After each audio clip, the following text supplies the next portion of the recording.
Miss Otero, you experienced a very extensive and significant near-death experience at the age of 28 during the birth of your last child. Would you like to explain what exactly happened at that time? Wie Sie gesagt haben, es war die Geburt des dritten Kindes. Just as you said, it was the birth of my third child. It was a really wonderful birth, the kind of birth that every mother would hope for. Mein Mann ging nach Hause, die My husband went home to spread the news. While I was still bleeding, as every mother does after the birth of a child, Nachblutung war sie nicht so normal, diese Nachblutung. it soon became pretty clear that I was bleeding too much, Dass zu viel Blut da weggeht. and I was struggling with my destiny because I realized that something was significantly wrong. I was a trained nurse, and I immediately sensed that something was really not right. Wenn etwas nicht in Ordnung ist. And I was thinking to myself, please, please let me live, at least until my children are grown up. That was my intention. Das war so meine Idee. Then they put me under anesthesia, and I was unconscious. The reason for this medical condition was that an artery of the uterus had ripped during birth.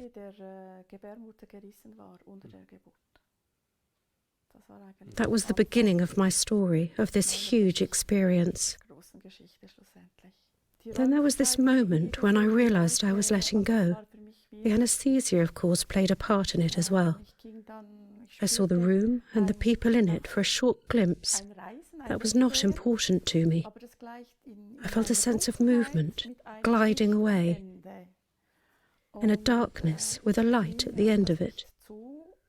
I was moving towards that light. It was a truly sensational experience for me, because I had the impression that I was flying forward and backward at the same time.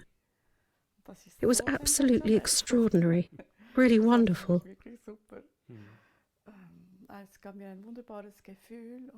It gave me a wonderful feeling of well-being.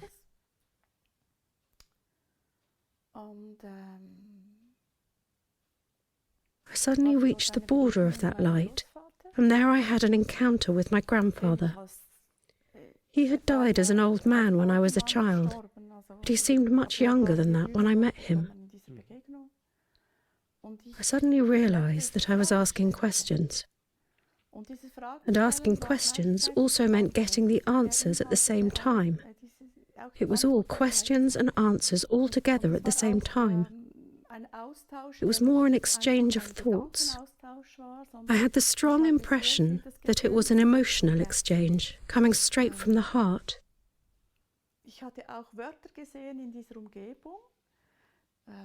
I also saw words in this environment, which was very bright and full of love and warmth.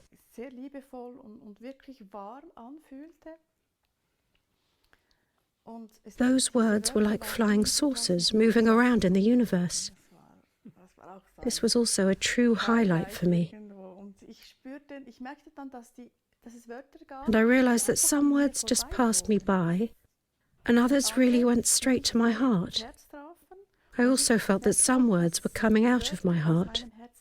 It was really a communication at an emotional level, straight from the heart. What kind of words were those? Were they big words, packed with a lot of meaning, or just simple words that we use every day? Strangely enough, I cannot recall everything, but they were mostly totally normal words, like simple adjectives or adverbs. For instance, either. They were not specific words, but just words from everyday life. Sometimes I encountered one of them later on in real life, and suddenly I realized, oh, this is another one of those words. Just like a hint at me reaching a new stage in the course of my life. But there were no big words. No special meaningful words? No. This whole experience was like I'm standing in the middle of a story. I had the feeling that I was part of the universe. I was part of something huge, something a lot bigger than me. It was also very emotional. I had the impression that I was experiencing all existing emotions. I really felt them physically. It was not just an experience of the thoughts that were on my mind. Instead, I felt them physically and very intensely. What happened next? How did this experience end? I guess it was the end of the anesthesia. I just came back at some point. It was an abrupt end for me. I had no feeling of going back slowly. Instead, it was very abrupt. I'd felt extremely whole in this experience. I've always said later that I had never felt so whole as in this situation during my near-death experience. I found myself big and strong, and everything felt wonderful. And I came back from the anesthesia, and I had so much pain in my whole body. They could not find any areas in my body for giving me vital injections. I'd also been given transfusions, and all my limbs, my arms and legs were full of spots where they had tried to get into my veins in order to save my life. This was extremely painful for me, especially since I was not even able to lift my baby. I was not even able to hold her in my arms. This was my first impression of coming back. Was this experience like a dream, or has it had a big influence on your whole life ever since? It has totally changed my life. This means so much to me ever since. It is still important for me today. It was important to me every single day. It feels like I experienced so much, I knew so much in this situation. I was also able to see into the future. This just came up later in my story. But I always have had the feeling that I took so much knowledge with me from this situation, also a thirst for knowledge, to come to terms with what I had experienced, and to be able to have this all at hand, the knowledge that I had experienced. And the huge feeling of love, of course, that is also essential for me. At first, I had no idea. This was a strange world for me. I had, at that point in my life, never heard of a near-death experience, and I had no idea what had happened to me. It took 11 years until I finally heard about the phenomenon of a near-death experience. I could finally identify what it was that had happened to me. What was the time after that experience like for you? How did you come to terms with what had happened? Very bad. I had no idea. My husband always says that I talked about it all the time, from the day it happened, but I was not aware of that. I suffered from insomnia. I was not able to sleep anymore. I suffered from extreme anxiety and panic attacks. I also suffered from suicidal thoughts in these moments because I wanted to feel this huge amount of love again. And here in this world, I didn't know why I was without it, really. Why on earth would I have to live without it? That was out of the question for me at the time.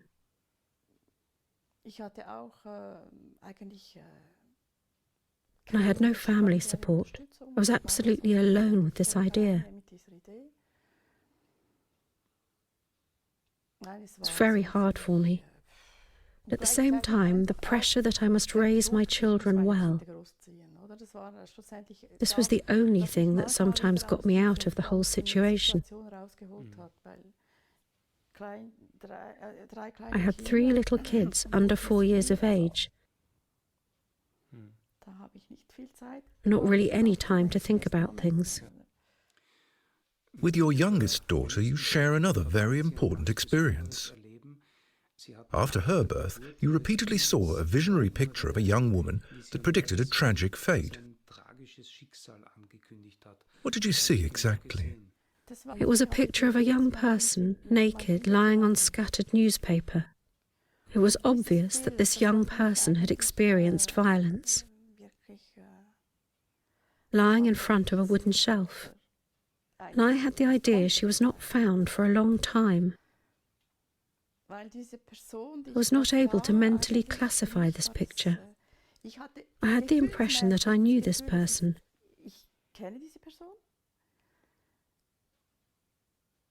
But I had no idea what it meant. It was impossible for me to grasp.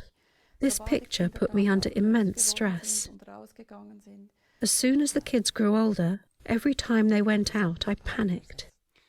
But you were aware that this picture had something to do with one of your children? Es war mir nicht bewusst in diesem Sinne. Aber meine Reaktionen waren. I was not really aware, but my reactions were constantly the same, every time. My husband didn't know what to do with me. And I also had this constant idea that if we always made peace in our family, this horrible thing would not happen. I always used to say that I didn't fear my own death, but I feared the death of my loved ones. This was a very difficult time, because I could not come to terms with it at all.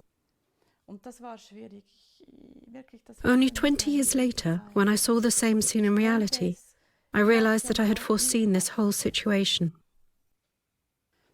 Was that a kind of dream, or did you see it during the day?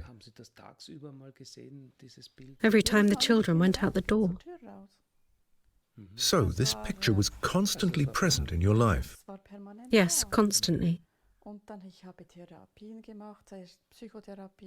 I was undergoing therapy, and then I stopped that because I thought I was actually doing better than my psychiatrist. But I also had no time for it anymore.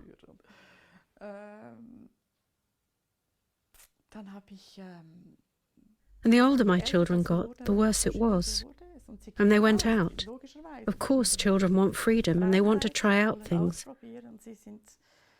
And they didn't come home for nights on end. And they stayed away from home without telling me where they were hanging out. Actually, I had reason to be worried. It was just logical that I should be worried.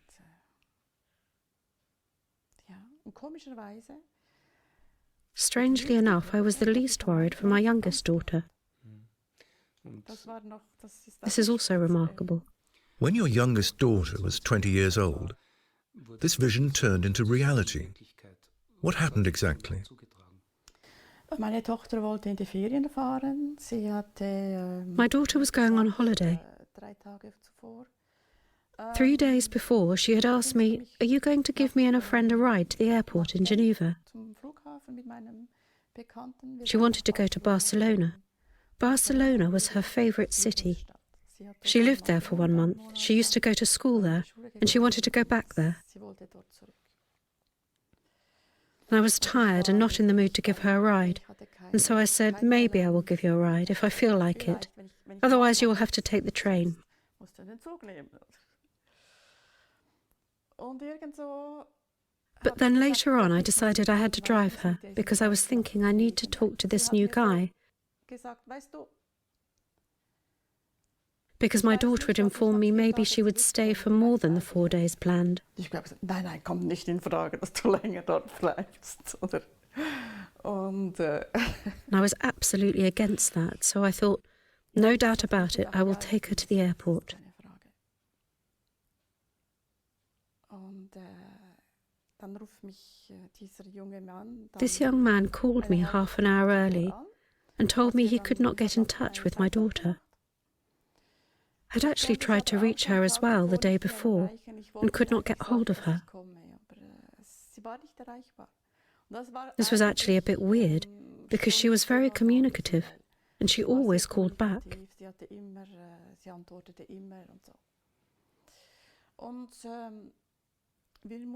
We wanted to pick her up at her flat nearby. And when it was locked from the inside, we had to call the police and the fire brigade and the ambulance. Die Ambulanz wurde auch gleich organisiert, weil es eben von innen abgeschlossen war, ihr Zimmer, ihre Wohnung. Und dann fanden wir sie, wie ich das And then we found her, just as I had foreseen in the picture. She was only partially dressed, obviously getting dressed. She was lying on magazines that were scattered on the floor because she had not cleaned up. And the wooden shelf was in the middle of her room, dividing it into 2 areas. She had experienced violence before and was actually in a legal battle with an ex-boyfriend of hers.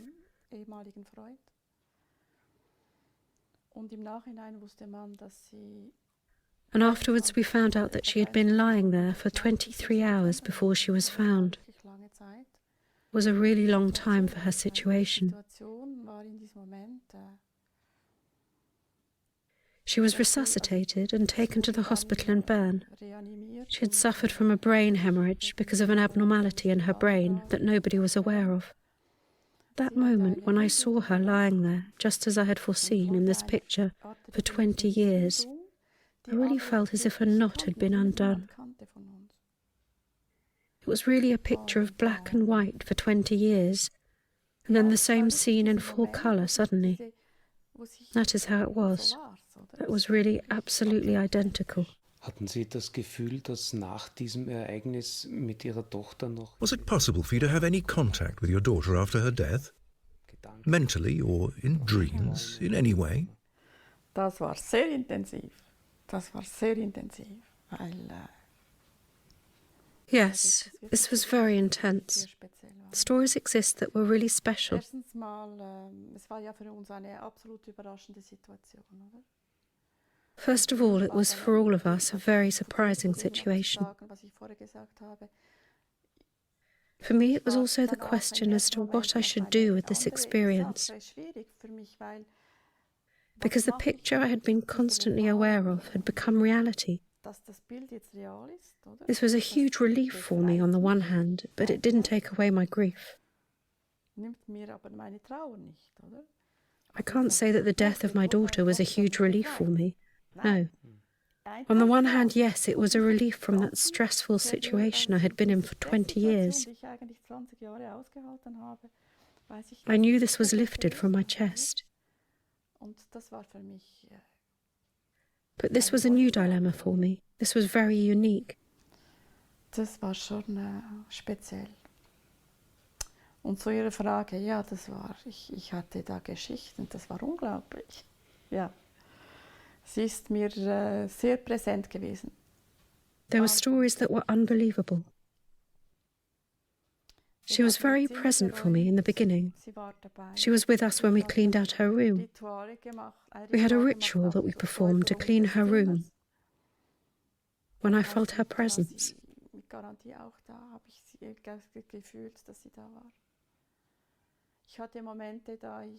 I had moments when I had to call my elder daughter to tell her a message in the words of my dead youngest daughter. And I nearly refused to say anything because I actually felt that it was not me who was speaking. I felt that my dead daughter was speaking instead of me. And how was my older daughter going to react to that message? How was I going to go about it? Aber ich glaube, die krasseste Geschichte ist die, als ich nach 5 Wochen wieder an die Arbeit ging. But the weirdest thing was when I returned to work after 5 weeks. I was in an elderly people's home and responsible for training young nurses.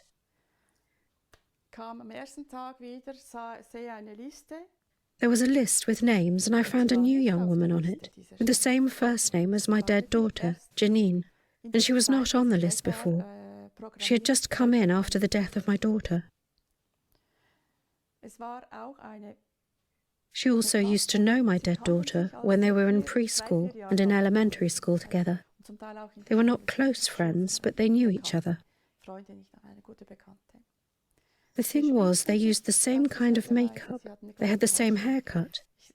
I could have said she was the perfect copy of my dead daughter. So I said to her, "You heard what happened. You know the whole story. And we are going to work together now. If you ever get the feeling that I am taking you for someone else, please let me know. And I will also tell you if it turns out to be too difficult for me." So that is how it was. Then suddenly one day at a coffee break, the nurses were talking about tattoos. I asked her if she had one, and she answered, "Not yet, but I'd like to get one." And then she added in the exact words that my dead daughter had used when she was still alive. "But you know, I'd like to get it on the back of my neck, so you cannot always see it, but I would still know it is there." These were the same words that my dead daughter had told me before she had died, on the back of her neck. So it was not always visible, but she would always know it was there. This was the very first tattoo that my dead daughter got. This really left me absolutely speechless. For me, this was a time when it felt as if I was given this other Janine, so I would be able to cope better with my story. I've always accepted that as a sort of present. But after 8 weeks, I had had enough. It got too much to have this constant reminder in front of me. Den Tod eines Kindes mitzuerleben gehört für eine Mutter. Losing a child is, for a mother and a father, one of the most painful experiences that anyone could ever imagine. Has your near-death experience, and maybe also your visionary picture, helped you in any way to cope with this immense loss? Yes, this was very helpful.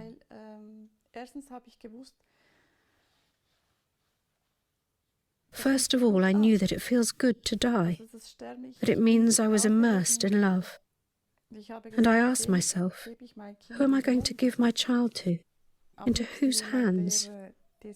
Ideally, someone who is really fond of her, who really cares for her, who really loves her. To really know she is in good hands and well kept in this huge amount of love was an immense help for me. I really would not know how I would have coped with it otherwise, because in my family nobody ever talked about death or dying, also not at all about the family members who had passed. This was always dealt with and done with after the funeral. And for me it was not like that at all. I also decided I could not just move on after my daughter had passed. That was impossible. And that helped me a lot with my grief. How do you look at the topic of destiny or fate as a result of your near-death experience, your visionary picture, and your later experiences after your daughter's death? Do you believe in absolute fate and in the fact that everything is determined in life? Or do you think that we have to experience certain milestones in life, but that we actually still have the free will to determine the course of our own lives? I felt that very intensely one week, while my daughter was still in the hospital before she died. I felt a huge feeling of fate. It was very impressive. I felt as if her story and mine belonged together. It felt like something that was identical. It was this feeling that my life and her life were different, but they were still connected. Today, I take it as a level of experience. It is determined. I think when I look at the world as a whole, yes, but we still do it all according to our own responsibility. We organise things without really thinking about it, so that afterwards I have to admit it was my fault and my own doing. Ja, aber ich habe es mir selber eingebrockt, oder? Das heißt jetzt nicht, ich habe nicht mein Kind sterben sehen wollen. Nein, sicher nicht. That doesn't mean I would have wanted to see my child die, but it has something to do with my story and her story. Today I can say that I would not want to miss this time in my life for the world. It was the hardest time in my life, but as an experience I would not want to miss this time at all. Because it has also shown me so many things in life. What is life? And life also has an end, always. And I also found a lot of meaning in this story. It is very complex and all interwoven, all woven together, all connected. This is actually what I experienced in my near-death experience. Nothing is solitary. It is also not just one vision, or one story, or one emotion, but all extremely bound together and extremely interconnected. So you think we decide our fate by our own actions, but there are some milestones that we must experience? Exactly. And I'm really convinced that we are here to learn. Life is really a school of life. You are a member of the International Association for Near-Death Studies that is working to inform about near-death experiences. You are working in support groups for people who have had a near-death experience. Why are you doing that? What happens in these support groups? I founded these groups actually really also for myself, because during the long years when I tried to find help with therapists, I found important people among them as well, but they were the only ones who did not think of me as a weirdo and accepted my story, with my ideas, with my perceptions. These people need people to talk to, and I believe it must include not only people with near-death experiences, but also with all kinds of perceptions. We always assume that others can easily understand us, because we wish it was the truth, and because it is wonderful when it works. But this is not true in general, not in everyday life. Wir haben jede Person eine eigene Wahrnehmung. Und we all have our own perceptions, and they change. But we all have our own patterns in life, and our own way of expressing ourselves. And if we can share that with someone, and this person says, I understand what you mean, there is nothing better in this world. Changed perceptions may be that we have become more intuitive within short amounts of time, or that we see or hear things that are not part of everyone's everyday life. Where do I talk about that? Where do I dispose of that? Where do I put that down? Who do I tell about that? And this is for me where I do that. And people appreciate it. Talking about perceiving others more intuitively, you're working with elderly people suffering from dementia. Does it help to know that the person doesn't just consist of intellectual power, but there are other dimensions involved in being a human being? Yes, and I really think this is a wonderful question, because this really is something that is so important to me. If we suffer from dementia, it doesn't mean that we are not fully human beings anymore. It also doesn't mean that we can't think straight anymore. But the processes involved aren't the same. And this is the source of a lot of questions when we deal with these people. To only concentrate on the intellectual level means that isn't possible. Then we cannot truly function as human beings, because we are much more than a normative skeleton with physical body and physical activity. We are much more than that. We are more than that. There is something alive within us, and that should increasingly become the centre of our attention.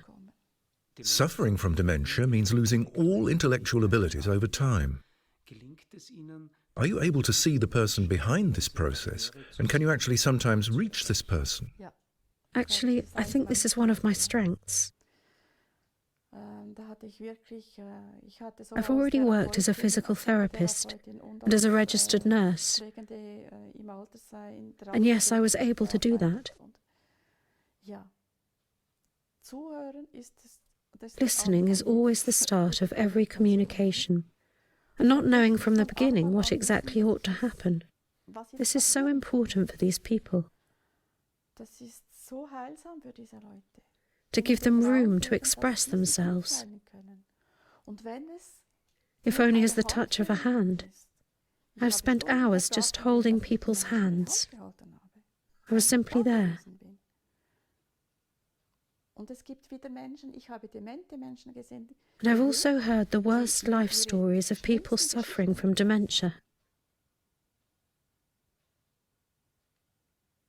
And when I went out and came back later, they were back again at the level of their dementia.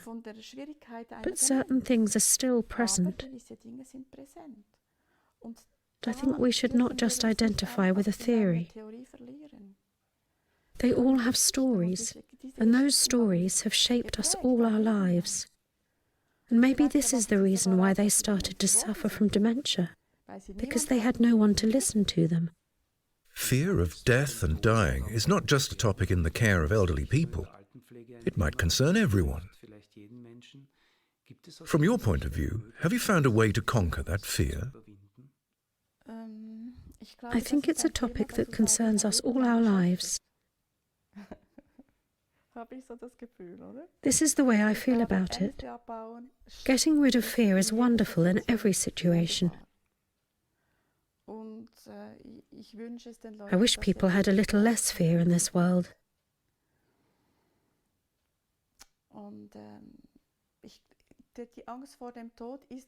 Being afraid of death is a natural fear that we all have, and it is also very useful. Someone once told me that it is actually very useful, because otherwise we would jump from every bridge at the least difficulty in our lives, and that is also not the right way to go.